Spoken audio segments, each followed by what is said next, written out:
ദൈവനാമത്തിന് മഹത്വമുണ്ടാകട്ടെ. ഇന്നത്തെ പ്രഭാത ധ്യാനത്തിനായി 55 സങ്കീർത്തനം 1 വാക്യം. ദൈവമേ, എൻ്റെ പ്രാർത്ഥന ശ്രദ്ധിക്കണമേ, എൻ്റെ യാചനയ്ക്ക് മറഞ്ഞിരിക്കരുത്. ശത്രുക്കളുടെ ആക്രമണവും വിശ്വസ്തരായിരുന്നവരുടെ വഞ്ചനയും ദാവീദിൻ്റെ ഹൃദയത്തെ തകർത്തപ്പോൾ മനുഷ്യരുടെ സഹായം അന്വേഷിക്കാതെ ദൈവത്തിൻ്റെ സന്നിധിയിൽ ചെന്നുള്ള നിലവിളിയാണ് ഇന്നത്തെ വാക്യം. നമ്മുടെ ജീവിതത്തിലും പലവിധമായ പ്രതിസന്ധികൾ നേരിടാം.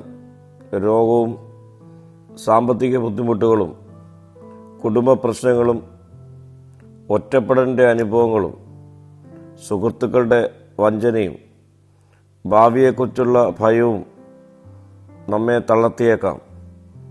എന്നാൽ ആ സമയങ്ങളിൽ ദാവീദിനെ പോലെ ദൈവസന്നിധിയിലെത്തി പ്രാർത്ഥിക്കുന്നവരായി നമുക്ക് രൂപപ്പെടാം.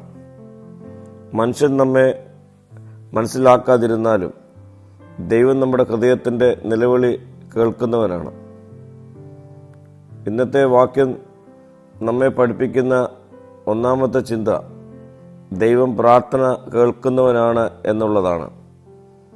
നമ്മുടെ പ്രാർത്ഥന വാക്കുകളിലൂടെ മാത്രമല്ല, കണ്ണുനീരിൻ്റെയും നെടുവീർപ്പിൻ്റെയും അനുഭവത്തിലൂടെ ദൈവസന്നിധിയിൽ എത്തുന്നു.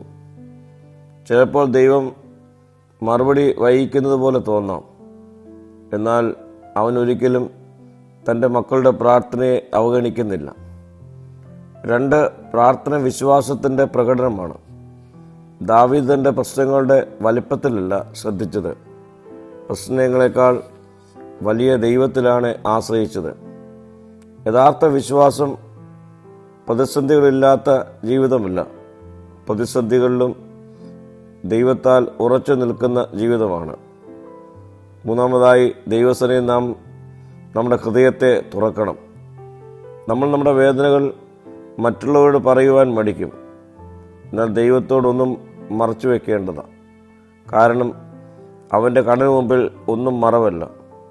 നമ്മെ ഉള്ളതുപോലെ അറിയുന്ന ദൈവത്തിന് മുമ്പാകെ നമ്മെ തന്നെ നമുക്ക് സമർപ്പിക്കാം. നമ്മുടെ ഭയങ്ങളും സംശയങ്ങളും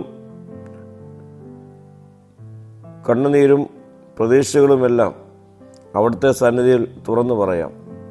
അവൻ നമ്മെ ആശ്വസിപ്പിക്കുകയും ശക്തിപ്പെടുത്തുകയും ചെയ്യും. പ്രിയമുള്ളവരെ, ജീവിതം എത്ര കഠിനമായാലും ദൈവസന്നിധിയിൽ ഓടിയെത്തി അവൻ്റെ മുൻപാകെ നമ്മുടെ അപേക്ഷ സമർപ്പിക്കാം. അവൻ നമ്മുടെ യാചന ശ്രദ്ധിക്കുകയും നമ്മുടെ കണ്ണുനീർ തുടയ്ക്കുകയും തൻ്റെ കൃപയാൽ നമ്മെ നടത്തുകയും ചെയ്യും. പ്രാർത്ഥിക്കാം. കർത്താവേ, പ്രതിസന്ധികളിൽ നിൻ്റെ സന്നിധിയിൽ ഞങ്ങളുടെ പ്രാർത്ഥന എത്തുമ്പോൾ ഞങ്ങളുടെ പ്രാർത്ഥനയ്ക്ക് നീ മറുപടി അയക്കണമേ. മഹത്വം നീ എടുക്കണം. യേശുവിൻ്റെ നാമത്തിൽ തന്നെ. ആമീൻ.